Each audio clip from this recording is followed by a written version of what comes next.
Dans cette capsule, nous verrons comment utiliser les propriétés des congruences et des puissances afin de déterminer le reste dans une division euclidienne. Dans cet exercice, il s'agit de déterminer le reste dans la division euclidienne par 7 de 93 puissance 41. Ce qui est intéressant, c'est de voir qu'on demande le reste, mais pas nécessairement le quotient. On va voir qu'on peut donc déterminer ce reste sans nécessairement déterminer la division euclidienne. Mais commençons par rappeler ce qu'est une division euclidienne. Pour A entier relatif et B entier naturel non nul, effectuer la division euclidienne de A par B, c'est déterminer l'unique couple d'entiers Q et R, tel que A égale à BQ plus R, et le reste R doit être compris entre 0 et B, strictement inférieur à B. Puisqu'il s'agit ici uniquement de déterminer le reste, il est bon de rappeler également que les nombres qui, dans une même division par n, ont le même reste, sont des nombres qui sont dits congrus modulo n. Rappelons donc ici la définition de congruence. On dit que A et B sont congrus modulo n lorsque A et B ont le même reste dans la division euclidienne par n. En particulier, R est le reste dans la division euclidienne de A par n est équivalent à dire que A est congru à R modulo n et R est compris entre 0 et n. En effet, A égale à NQ plus R et NQ est congru à 0 modulo n. Donc A est congru à R modulo n. L'idée pour déterminer le reste dans la division euclidienne par 7 de 93 puissance 41, c'est donc de réduire 93 puissance 41 modulo 7. On commence par réduire 93 modulo 7. On peut par exemple enlever des multiples de 7, par exemple 70. Ainsi, 93 est congru à 93 moins 70, c'est-à-dire 23 modulo 7. Lui-même congru à 2 en enlevant 21. Donc 93 est congru à 2 modulo 7. Et donc, puisque les congruences sont compatibles avec les puissances, 93 puissance 41 est congru à 2 puissance 41 modulo 7. Il s'agit donc d'être capable de réduire 2 puissance 41 modulo 7. L'idée ici, c'est en fait de réduire les premières puissances de 2 modulo 7. Commençons par 2 puissance 1, qui est congru à 2 modulo 7. 2 puissance 2, qui est égal à 4, qui est congru à 4 modulo 7.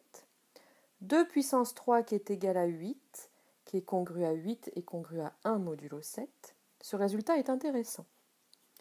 Pour obtenir 2 puissance 4, en effet, il suffit de multiplier 2 puissance 3 par 2.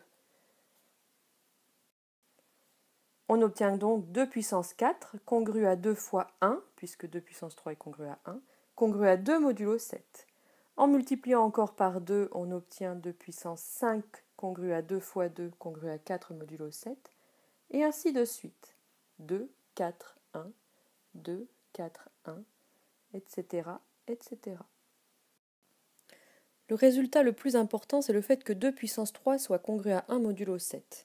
En effet, grâce à la compatibilité des congruences avec les puissances, puisque 2 puissance 3 est congru à 1 modulo 7, alors 2 puissance 3 au carré sera congru à 1 au carré, c'est-à-dire congru à 1 modulo 7, mais aussi 2 puissance 3 au cube sera congru à 1 au cube, c'est-à-dire à 1 modulo 7, et plus généralement, pour tout entier n, 2 puissance 3 le tout à la puissance n sera congru à 1 modulo 7.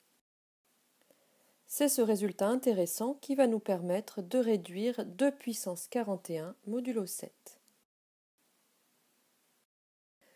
En effet, grâce à ce qui précède, nous avons démontré que 2 puissance 3n est congru à 1 modulo 7, quel que soit l'entier naturel n.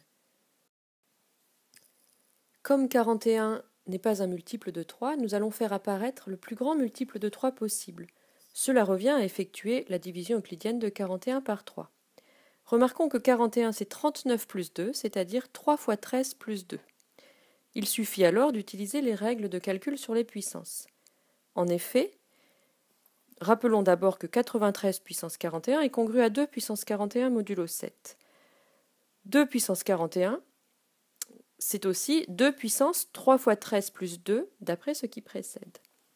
Rappelons maintenant les règles de calcul avec les puissances. 2 puissance n plus p est égal à 2 puissance n fois 2 puissance p pour tout entier naturel n et p. Et 2 puissance n le tout à la puissance m est égal à 2 puissance n fois m.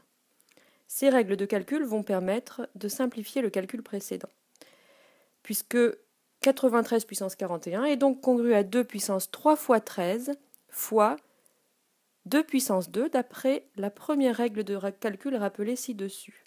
Puis grâce à la deuxième règle, on obtient 2 puissance 3 le tout à la puissance 13 multiplié par 2 puissance 2.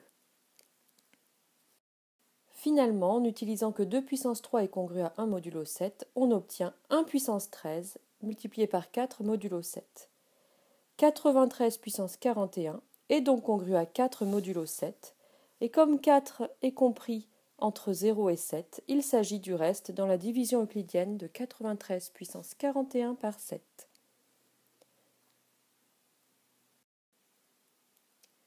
Vous avez compris la méthode? À vous de jouer.